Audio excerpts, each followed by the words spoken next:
Assalamualaikum warahmatullahi wabarakatuh. Salam guru penggerak. Saya Citra Rizka Maya, calon guru penggerak dari SMA Negeri 110 Kabupaten Sumbawa Barat, akan menampilkan tugas 11A.8 koneksi antar materi, kesimpulan, dan refleksi dari modul 1.1.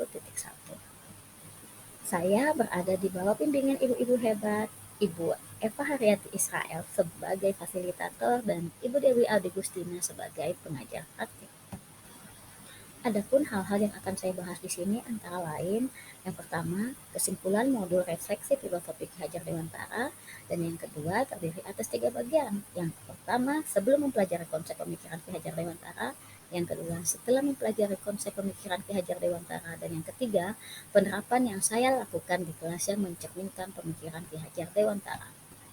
Setelah membaca modul 1.1 tentang refleksi filosofi Ki Hajar Dewantara, saya memahami bahwa pendidikan dapat dimaknai sebagai menuntun hidup dan tumbuhnya anak-anak. Hal ini berkaitan dengan pendidikan, yaitu menuntun segala kodrat yang ada pada anak-anak agar mereka dapat mencapai keselamatan dan kebahagiaan yang setinggi-tingginya, baik sebagai manusia maupun anggota masyarakat.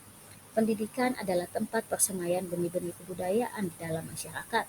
Ki Hajar Dewantara memiliki keyakinan bahwa untuk menciptakan manusia Indonesia yang beradab, maka pendidikan menjadi salah satu kunci utama untuk mencapainya.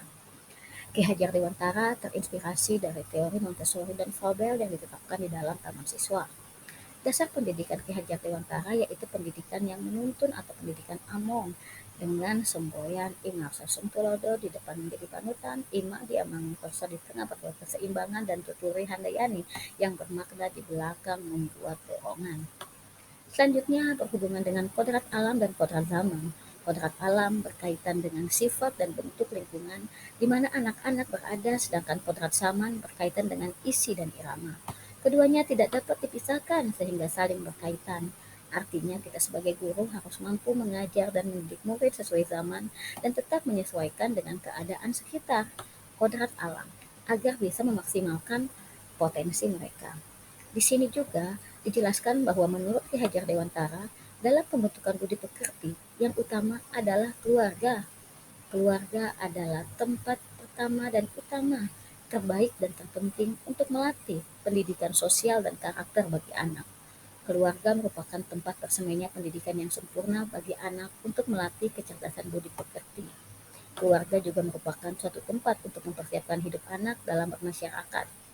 Seorang pendidik harus pula bertindak sebagai orang tua agar murid merasa nyaman, merasa diayomi, dan dilingkupi oleh kasih sayang.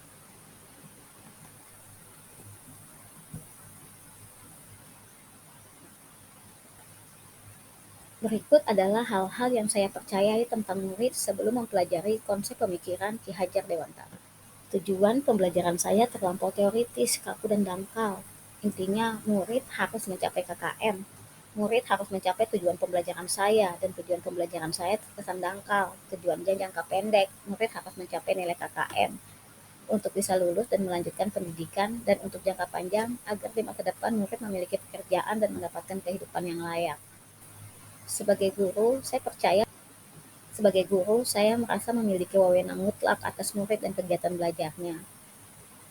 Ini melelahkan dan tinggi tekanan, karena harus memikirkan metode, strategi, aktivitas belajar, hingga penilaian seorang diri.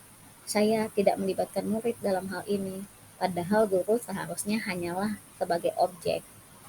Pendidikan murid terpenting hanya untuk dirinya sendiri, padahal murid adalah bagian dari keluarga, bangsanya, juga masyarakat global. Setiap jenjang pendidikan murid itu memiliki porsinya masing-masing yang akan tuntas setelah jenjang pendidikan itu berakhir. Padahal pendidikan murid itu berkesinambungan dan ada keterkaitan dari pendidikan sebelumnya ke pendidikannya yang mendatang, pendidikan masa lalu, masa kini, dan mendatang. Saya lebih banyak menuntut daripada menuntun, lebih sering memberi beban belajar, alih-alih memberi tantangan belajar. Namun, setelah mempelajari konsep pemikiran Ki Hajar Dewantara, saya akhirnya memahami hal-hal sebagai berikut. Tujuan pendidikan adalah menjadikan agar murid selamat raganya dan bahagia jiwanya, menjadi manusia yang merdeka. Jadi, angka tak mencerminkan ketercapaian tujuan pendidikan. dan sebagai seorang guru seharusnya tak lagi menjadikan kegiatan pembelajaran sebagai tempat menyiksa atau memenjarakan murid. Jika sebuah materi tak akan membuatnya menjadi selamat dan bahagia, serta tak ada faedah untuk masa depannya, sebaiknya guru tak membuat murid larut dalam hal tersebut.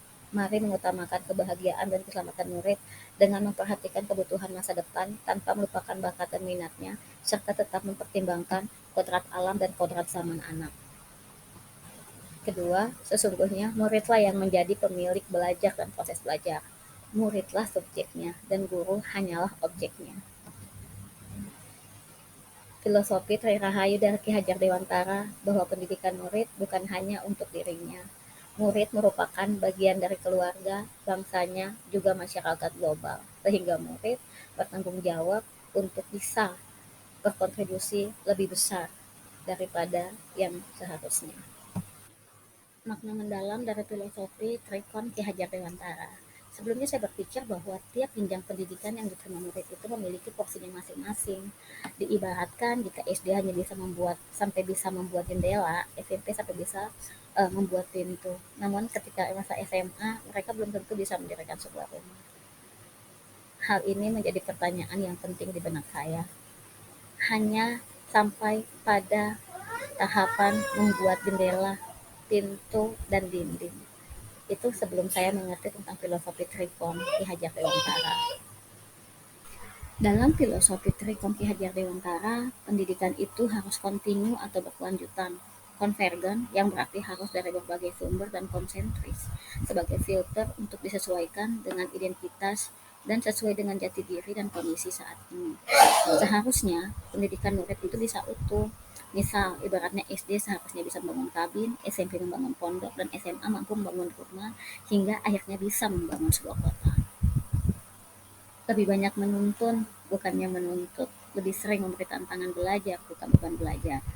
Murid harus lebih banyak dituntun sesuai dengan kodrat alam atau keadaannya, sesuai potensi, minat, bakatnya. Guru harus selalu berpihak pada murid dan tantangan akan menjadikan murid siap dengan segala tantangan di masa depan sesuai dengan kodrat zamannya, tanpa membuat terbebani ataupun tertekan.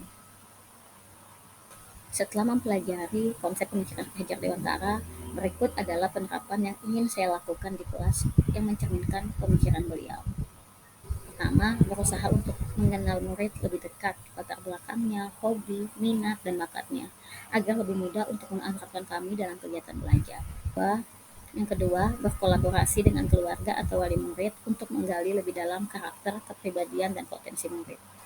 3. Mendesain kegiatan pembelajaran yang lebih seru, interaktif, menyenangkan, aktif, dan berpusat pada murid.